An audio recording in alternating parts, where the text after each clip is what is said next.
Lecture du livre de la sagesse. Il y a dans la sagesse un esprit intelligent et saint, unique et multiple, subtil et rapide, perçant, net, clair et intact, ami du bien, vif, irrésistible, bienfaisant, ami des hommes, ferme, sûr et paisible, tout puissant en observant tout, pénétrant tous les esprits, même les plus intelligents, les plus purs, les plus subtils.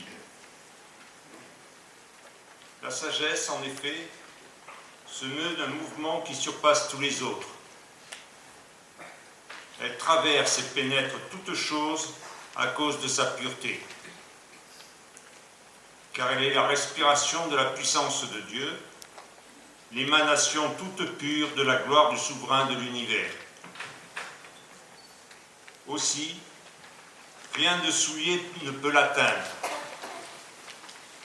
Elle est le rayonnement de la lumière éternelle, le miroir sans tache de l'activité de Dieu, l'image de sa bonté.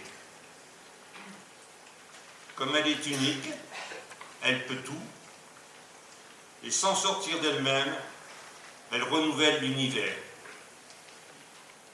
D'âge en âge, elle se transmet à des âmes saintes pour en faire des prophètes et des amis de Dieu. Car Dieu n'aime que celui qui vit avec la sagesse. Elle est plus belle que le soleil. Elle surpasse toutes les constellations. Si on la compare à la lumière du jour, on la trouve bien supérieure, car le jour s'efface devant la nuit, mais contre la sagesse, le mal ne peut rien. Elle déploie sa vigueur d'un bout du monde à l'autre, elle gouverne l'univers avec bonté. Parole du Seigneur.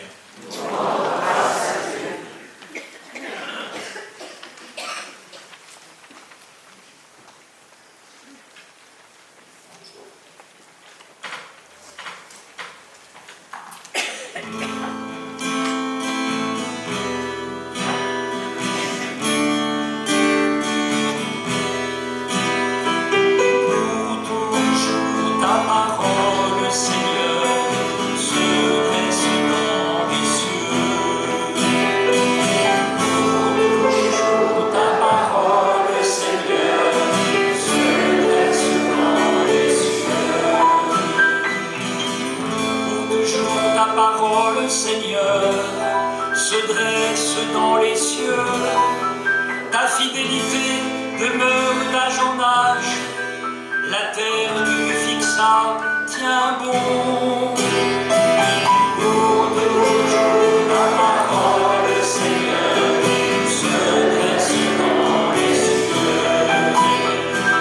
Pour toujours ta parole, Seigneur, se dresse dans les cieux. Jusqu'à ce jour, le monde tient par tes décisions. Toute chose est asservante. Déchiffrer ta parole illumine et les simples comprennent. Pour toujours ta parole, Seigneur, se dresse dans les cieux. Pour toujours ta parole, Seigneur, se dresse dans les cieux. Pour ton serviteur, que ton visage s'illumine. Apprends-moi tes commandements, que je vive et que mon âme te loue. Tes décisions me soient en aide. Oh,